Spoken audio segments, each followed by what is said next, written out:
Hello, welcome back MS education. आज हम जो टॉपिक देखने वाले हैं, जो बेसिक चीज़ देखने वाले हैं, वो है आरएनए। कौन सा देखने वाले हैं? आरएनए। अभी जैसा कि इससे पहले का जो वीडियो था वो हमने डीएनए के ऊपर बनाया था। आज हमें जो है आरएनए के ऊपर ये वीडियो हम बना रहे हैं। तो इसके अंदर आप देखोगे कि आरएनए का जो फुल फॉर्म होता है वो क्या होता है। तो आरएनए का जो फुल फॉर्म रहेगा राइबो न्यूक्लिक एसिड। क्या होता है? Ribo nucleic acid. ठीक है।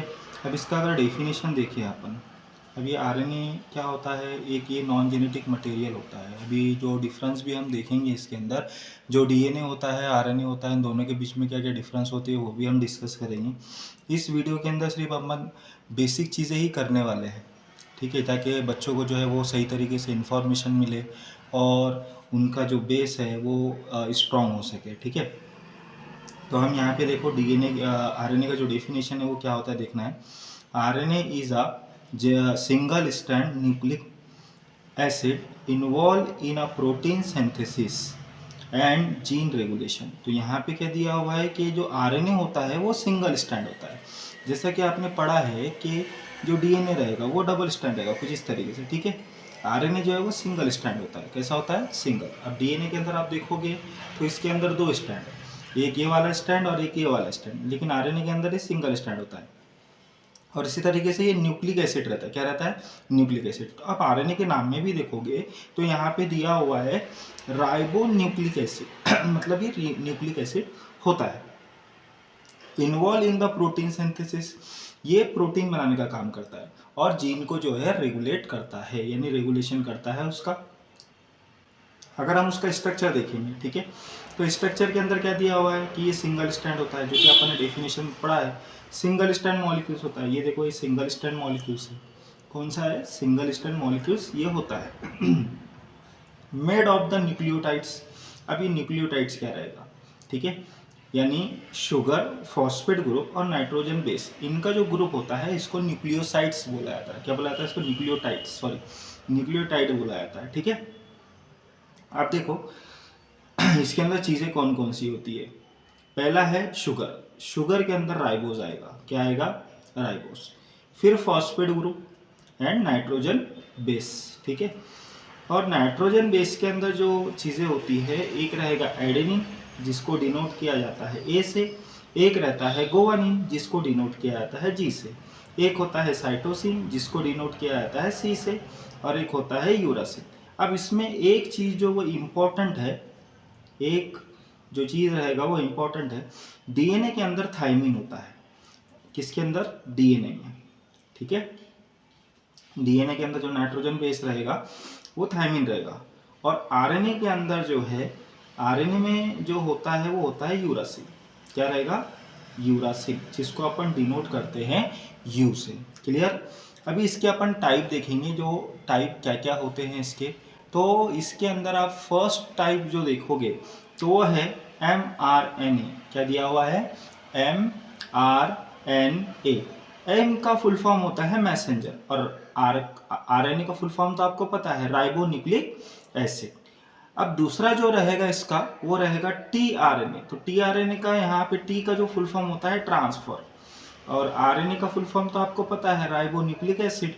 और एक होता है आरआरएनए। आर का मतलब होता है राइबोसोमल। क्या रहेगा? राइबोसोमल। तो हम एक एक करके इसके फंक्शंस देख लेते हैं। तो पहला है एमआरएनए। तो एमआरएनए के अंदर फंक्शन क्या दिया हुआ है? Carries the genetic code from DNA to ribosomes. तो ये क्या करता है? जेनेटिक कोड को कैरी करता है। अभी जेनेटिक कोड को कैरी कैसे करेगा? जैसा कि डीएनए के अंदर जो रेप्लिकेशन होता है, तो डीएनए जो है वो अनवाइंड होगा, कुछ इस तरीके से खुलेगा। खुलने के बाद में इसके जो कोड है वो डिकोड होते हैं, और इसके अंदर एक टेम्पलेट स्टैंड बनता है जिसके ऊपर इस तरीके से कोड तैयार होते हैं। क्या तैयार होते हैं? कोड्स। ठीक है। अब ये कोड्स क्या होते हैं? तो ये कोड्स सिंपली एडेनिन, गोवानिन या साइटोसिन और यूरासिल यही रहते हैं। ठीक है। तो ये जो है आरएनए का कुछ स्ट्रक्चर भी इस तरीके से होता है। यहाँ पे जो है ये तीन तीन के ग्रुप में जो है कोड्स रहते हैं। इसी कारण इनको जो है ट्रिपलेट कोडॉन कहा जाता है। क्या कहा जाता है? Triplet codon. अभी यहाँ पे आप अब दूसरा फंक्शन देखोगे, template for the protein synthesis. मतलब ये टेम्पलेट बनाता है प्रोटीन सिंथेसिस के लिए। ठीक है। अभी दूसरा जो इसका टाइप है टीआरएनए, कौन सा है? टीआरएनए। अब टीआरएनए का फुल फॉर्म क्या होगा? ट्रांसफर राइबो न्यूक्लिक एसिड, ठीक है। Bring amino acid to ribosome during the protein synthesis. अभी जो टीआरएनए रहेगा, टीआरएनए का कुछ जो है कुछ स्ट्रक्चर इस तरीके से रहता है, ठीक है। ये यहाँ पे कुछ इस तरीके से टीआरएनए रहता है और यहाँ पे जो है एक राउंड रहता है, यहाँ पे अमीनो एसिड रहता है, ठीक है। अमीनो एसिड रहता है और यहाँ पे एंटीकोडॉन्स रहते हैं। क्या रहते हैं यहाँ पे? एंटीकोडॉन्स, ठीक है। जो कि ये प्रोटीन सिंथेसिस करने में हेल्प करते हैं। हैज एंटीकोडॉन, तो मैंने आपको पहले बताया यहाँ पे जो ये एंटीकोडॉन्स होते हैं, region that pair with the mRNA, और ये वाले जो है इनके साथ पेयरिंग करते हैं, मतलब जोड़ियाँ बनाते हैं। क्या बनाते हैं? जोड़ियाँ बनाने का काम करते हैं। इसी तरीके से अगर आप देखोगे आरआरएनए, तो आर का जो फुल फॉर्म रहेगा राइबोसोमल राइबोन्यूक्लिक एसिड, यहाँ पे आपको दिखाई नहीं दे रहा होगा, लेकिन आर का फुल फॉर्म होता है राइबोसोमल राइबोन्यूक्लिक एसिड, ठीक है। तो यहाँ पे क्या दिया हुआ है फंक्शन इसका? Structural and functional part of the ribosome. तो ये स्ट्रक्चरल और फंक्शनल पार्ट होता है राइबोसोम्स का, ठीक है। Help in the peptide bond formation, वो होता है आरआरएनए, यानी आर का फुल फॉर्म क्या रहेगा? Ribosomal ribonucleic acid. अब इसका फंक्शंस क्या क्या रहेंगे? Structural and functional part of the ribosome. तो ये स्ट्रक्चरल और फंक्शनल जो पार्ट होता है वो राइबोसोम का पार्ट रहेगा। फिर उसके बाद में नेक्स्ट वाला जो दिया हुआ है help in the peptide bond formation, तो ये क्या करता है? पेप्टाइड बॉन्ड बनाता है। अब पेप्टाइड बॉन्ड क्या रहेगा?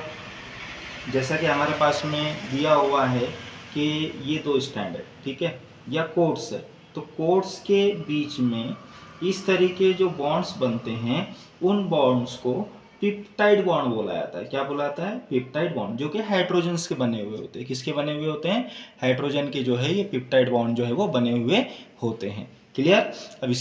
अब ये मोस्ट इम्पॉर्टेंट है, ये खास तौर पे 12 के अंदर भी कई बार पूछा गया है, 10th में भी जो स्टेट बोर्ड की एग्ज़ाम होती है उसके अंदर ये पूछा जाता है।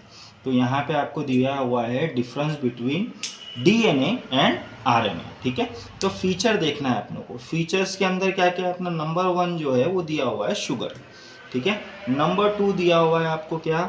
नंबर 2 दिया हुआ है स्टैंड। नंबर 3 क्या दिया हुआ है? Nitrogen base. नंबर 4 क्या दिया हुआ है? लोकेशन। नंबर 5 क्या दिया हुआ है?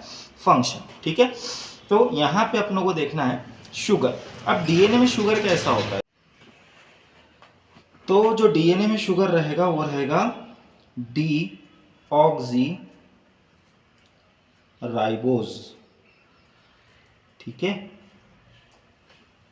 और आरएनए में रहेगा राइबोज। क्या रहेगा? राइबोज। ये याद रखो। फर्स्ट डिफरेंस जो रहेगा, डीएनए के अंदर जो शुगर होता है वो होता है डीऑक्सी राइबोज, इसके अंदर रहेगा राइबोज। स्ट्रैंड देखेंगे अगर आप डीएनए के अंदर, तो डीएनए के अंदर डबल स्ट्रैंड होते हैं। कैसे होते हैं?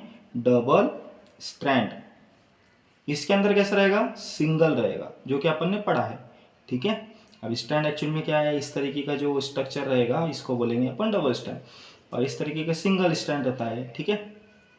अब डीएनए के अंदर जो बेस रहेगा, एक रहेगा adenine, guanine, cytosine, thymine, cytosine, ठीक है। ये 4 जो है इसके अंदर बेस होते हैं।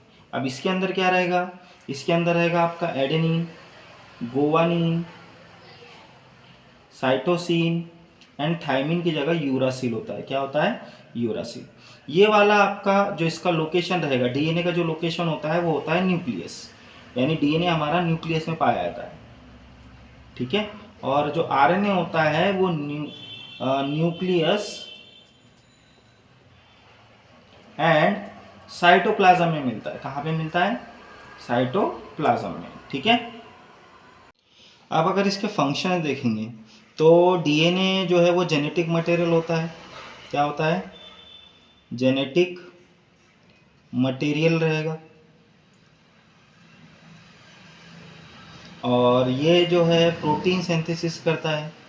क्या करता है? Protein synthesis and gene regulation भी करता है। क्या करता है ये? Gene regulation. अगर हमारे वीडियो पसंद आ रहे हैं तो इस चैनल को सब्सक्राइब कीजिए, लाइक कीजिए और शेयर कीजिए। Thank you so much.